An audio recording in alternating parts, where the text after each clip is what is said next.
ಅರ್ಥಪೂರ್ಣವಾದ ಆಚರಣೆಯನ್ನು ಗದಗಿನ ಜಿಲ್ಲಾಡಳಿತ ಹಾಗೂ ಎಲ್ಲ ಅಂಬೇಡ್ಕರ್ ಅಭಿಮಾನಿ ಸಂಘಟನೆಗಳು ಹಾಗೂ ಎಲ್ಲ ವರ್ಗದ ಬಡ ಸಮುದಾಯ ಮೆರವಣಿಗೆ ಮೂಲಕ ಹಾಗೂ ವಿಶಿಷ್ಟ ರೀತಿಯಲ್ಲಿ ಅಂಬೇಡ್ಕರ್ ಜಯಂತಿಯನ್ನು ಆಚರಣೆ ಮಾಡ್ತಾ ಇದ್ದಾರೆ.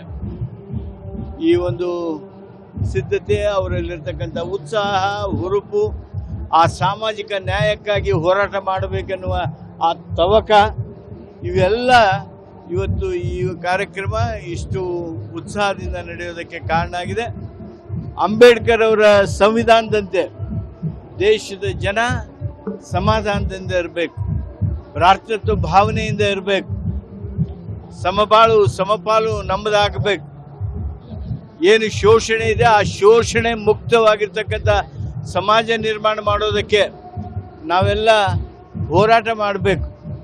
ಶೋಷಣೆ ವಿರುದ್ಧ ಪ್ರತಿಯೊಬ್ಬ ಕರ್ತವ್ಯ ಪ್ರಜ್ಞೆಯುಳ್ಳ ನಾಗರಿಕ ಎಚ್ಚೆತ್ತುಕೊಳ್ಬೇಕು ಅನ್ನುವಂಥದ್ದನ್ನು ಇವತ್ತು ತೋರಿಸ್ಕೊಟ್ಟಿದೆ.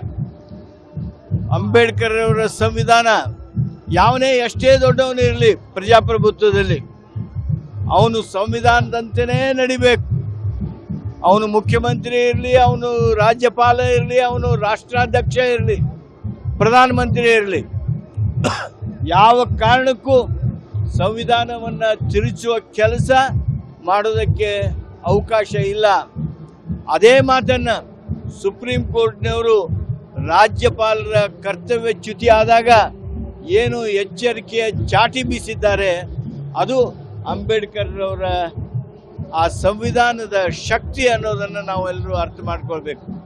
ಅಂಬೇಡ್ಕರ್ ಅವರ ಜಯಂತಿ ಮತ್ತೆ ನಮ್ಮೆಲ್ಲರಲ್ಲಿ ಕರ್ತವ್ಯ ಪ್ರಜ್ಞೆಯನ್ನು ಮೂಡಿಸಲಿ. ಸಾಮಾಜಿಕ ನ್ಯಾಯಕ್ಕಾಗಿ ನಾವೆಲ್ಲ ಕಟಿಬದ್ಧರಾಗೋಣ. ಹೋರಾಟದ ಮೂಲಕ ನ್ಯಾಯವನ್ನು ಪಡೆದುಕೊಳ್ಳೋದಕ್ಕೆ, ಬಡವರಿಗೆ ನ್ಯಾಯ ತಲುಪಿಸೋದಕ್ಕೆ ನಮ್ಮೆಲ್ಲ ಶ್ರದ್ಧಾಪೂರ್ವಕವಾದ ಪ್ರಯತ್ನ ಮಾಡೋಣ.